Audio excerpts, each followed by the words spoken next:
Brett, and good evening. Today's announcement is the culmination of a 5-day manhunt that began Monday in the greater New York area and ended 1,000 miles away in South Florida, drawing on more than a dozen federal agencies led by the Secret Service and FBI.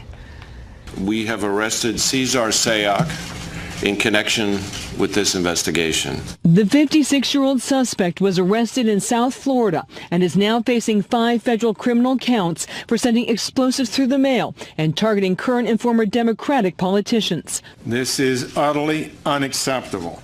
Political violence or the threat of violence is antithetical to our vigorous system of self-government. Federal investigators seized his van, covering it with a blue tarp, concealing pro-Trump stickers. Sayoc's social media accounts also praising Republicans, slamming Democrats, and showcasing videos of himself appearing at Trump rallies. The Attorney General was pressed on why Sayoc singled out Democrats and at least one powerful party donor. He may have been appears to be a partisan, but that would be determined by the facts. The break in the case came when an FBI lab identified a latent fingerprint on one of the suspicious package envelopes addressed to Democratic Congresswoman Maxine Waters.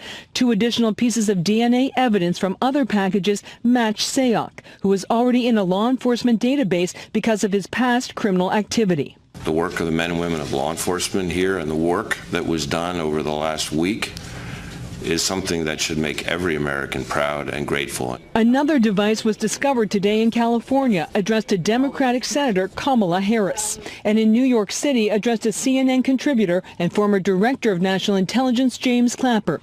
The FBI director emphasized the devices, now more than a dozen, intercepted on the East and West Coast, were dangerous, not a hoax, laying out new details of their construction.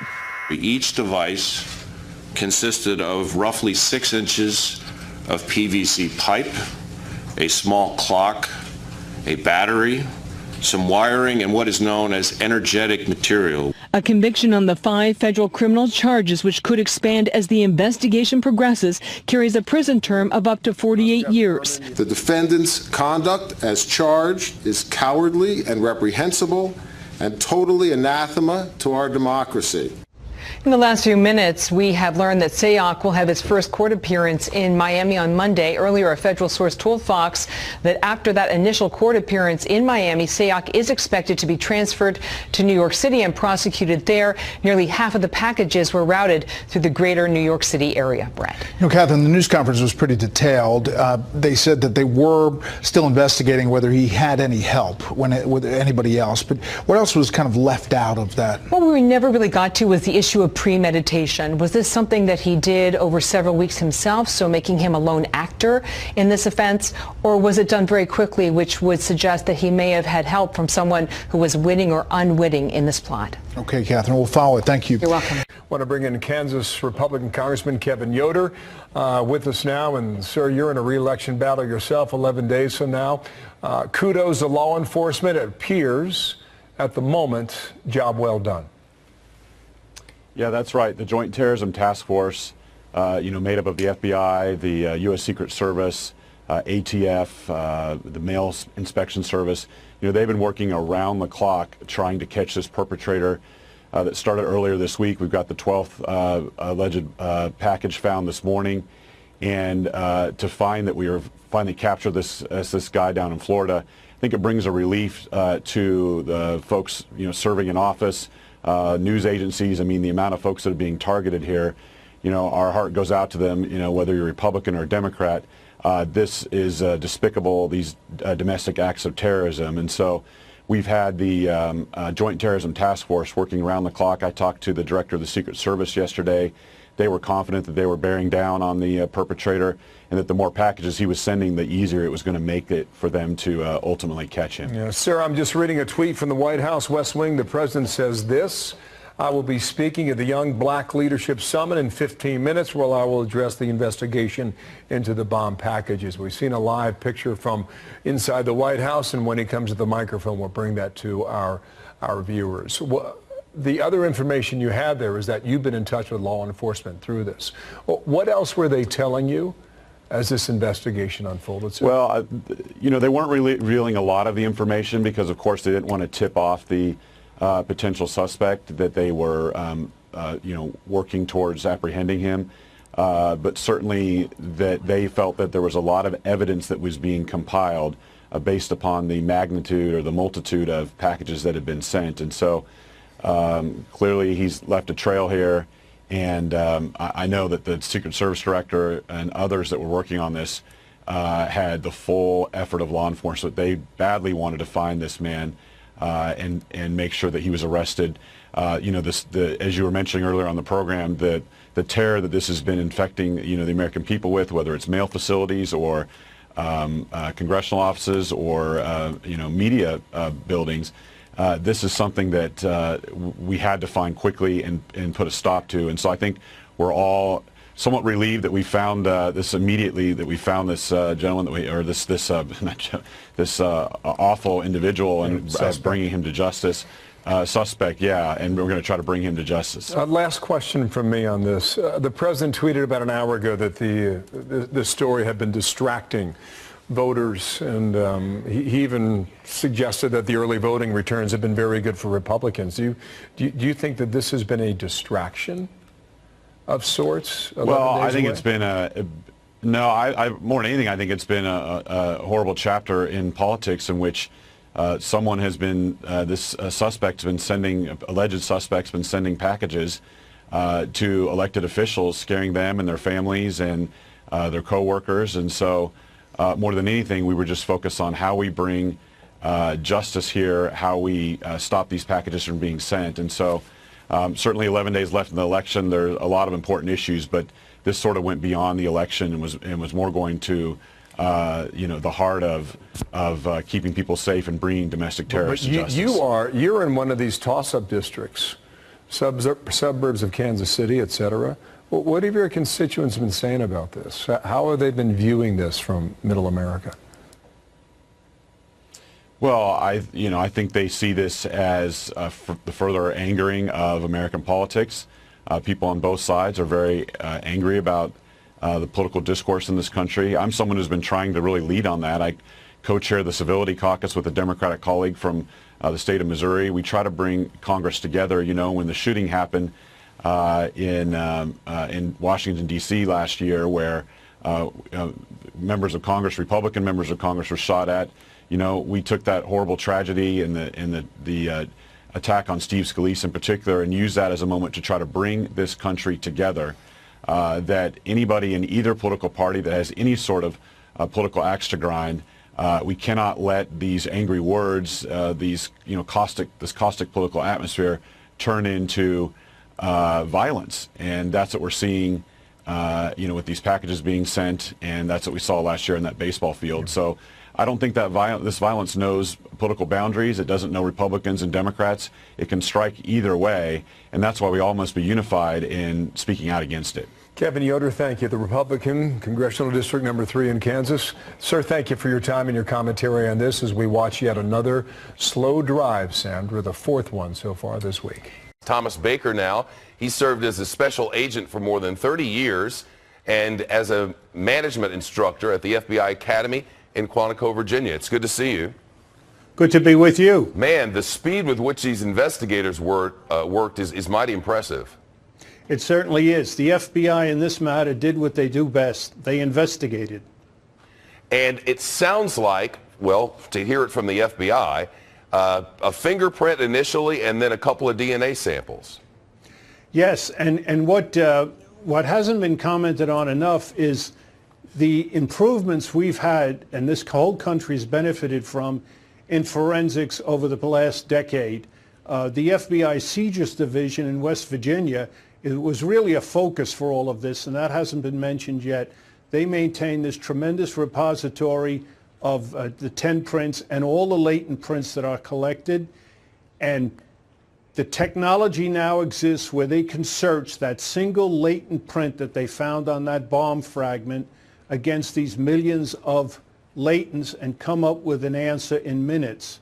That technology didn't exist 5 years ago, and that's why so many of the earlier bombing cases took so long to solve, but not this one. Interesting. And at the same time, they have vast improvements in the ability to track packages and where they've been. That led them to that Opelika, that South Florida package distribution center mighty fast. Yes, and that's a good point, too, because one of the partners in this that hasn't gotten enough praise is the U.S. Postal Inspection Service. They're a very specialized, or rather small but specialized, federal law enforcement agency, and they also played a big role in this partnership. The investigative part of this is just beginning. What's next? Well, now, on the one hand, you had the early collection of all the forensic information. Now it's going to switch to a historical investigation, looking back at this guy beginning yesterday and going back years, all his contacts, all his friends, all his associates, all his organizations, to find out, to leave no stone unturned. And one of the things they're going to be looking for is if possibly there was anybody else involved who helped him, assisted him, or encouraged him. And I bet we'll know soon enough. Thomas Baker, appreciate it very much. Thank you. Russia is so important. I mean, the idiotic Russian reset that then Secretary of State Hillary Clinton was talking about was completely ineffectual. It's not just that the Russians only understand strength. It's not quite that. But the Russians have to respect your ability to push back and to know that you're serious about what you're doing. That's what makes what we're doing now so different than what the Obama administration tried to do. Isn't that right? Of course, and if you want collusion, I mean, the Obamas, their entire administration on down were the ones that colluded with Russia, and still probably are in some ways. You look at the uranium, sales. You look at what's going on with the Trump dossier, et cetera. I mean, there was intricate interaction with the Russian security services by the Obama administration against a political candidate. And so it's just amazing to me that people don't get that still, or they don't want to, I guess.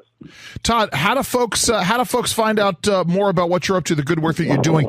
Listen, how do I get in touch with you when I want to talk Russian with you? You can always go to Tsarizm.com, TSARIZM, and contact us there, or on my website, ltoddwood.com. You can contact me. Is the easiest way, and look at our books and everything. We will make sure that we have those links up on the various pages. Todd, thank you so much for joining us today. I really appreciate the opportunity. Take care. Cheers. Listen, he lays it out. I get it. It would be incredibly provocative for the FSB, the Russian, what used to be the KGB, the Russian foreign intelligence establishment to go after and engage in something like this. Nevertheless, it is important to talk about. By the way, you can always tweet at me, at Andrew_Langer on Twitter. Got this from Sebastian Russo on Twitter. He's got a piece here that says, who is sending the bombs? This is a more important picture here. Why will the bombers never be found? Because the same people who mailed the bombs are the same people investigating the bombs. Listen, I'm not sure. I don't believe it's the FBI doing it. Nevertheless, on the other hand, the idea that the Democratic establishment doesn't want the bombers to be found, that is a distinct possibility here. And listen, we're sort of watching this. I'm watching this on TV. We've got this 11th and 12th packages that are found. If you haven't found that out, there is one package addressed to James Clapper that was found in New York. A package that was addressed to Cory Booker found in Florida. So that's sort of what we're watching here. What I don't understand, I still don't understand. Maybe this is just because the FBI hasn't released it yet. But how packages without any kind of a postmark, how they were able to track those to Florida and how they're finding them there. I find it also very odd that this is one of the bizarre twists, that the package that was being sent to, hold on, let me make sure I got this in my notes.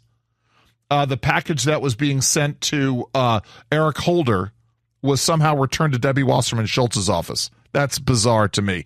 In any case, when we come back, we're going to be taking your phone calls, 855-40-LAURA, 855-40-LAURA. That's the phone number here. Also reading more of your tweets to me.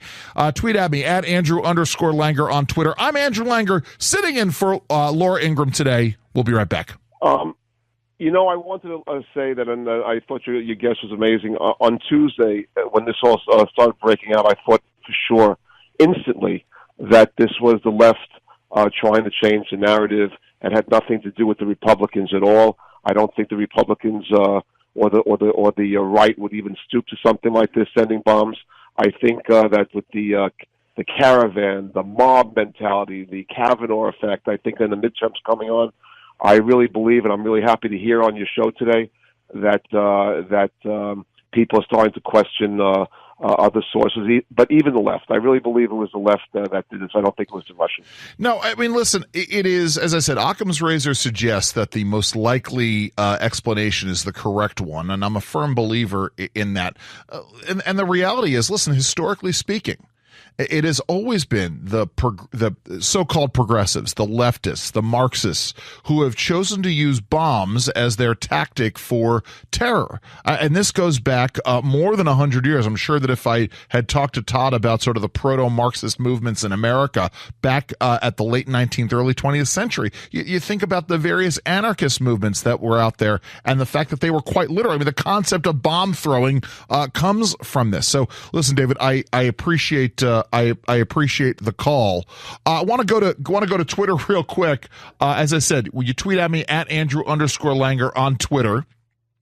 And as I said, I will read every tweet, even the most critical ones. This one from My Patriot Gal. Andrew, good stuff, but can you be a little less excitable? I'm trying to peel myself off the ceiling listening to you. I appreciate that, Patriot Gal. Listen, I am just so thrilled to be here sitting in for Laura today. So that excitement is going to come through. And listen, these are heady issues. These are important issues. So I tend to get a little excited talking about this. I will try to tone it down for you, or at least move a little bit further away from your radio, so I'm not making you jump up on the ceiling. Listen, let's go to Steve in Michigan. Steve, welcome to the Laura Ingraham Show. Hey, how are you? I'm good, Steve. How are you?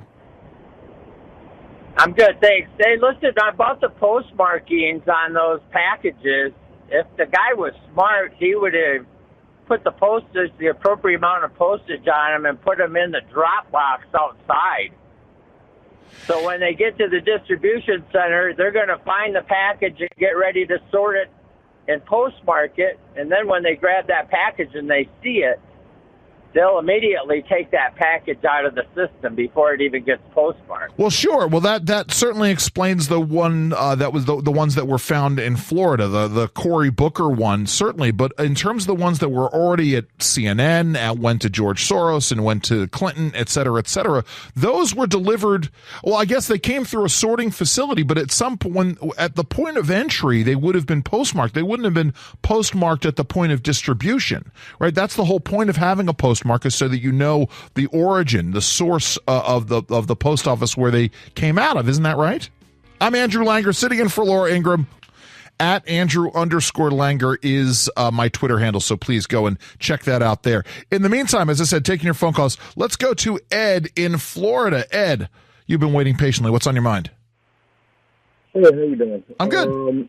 Hey, I've been hearing, a lot of the comments coming in and stuff like that, and a lot of great stuff.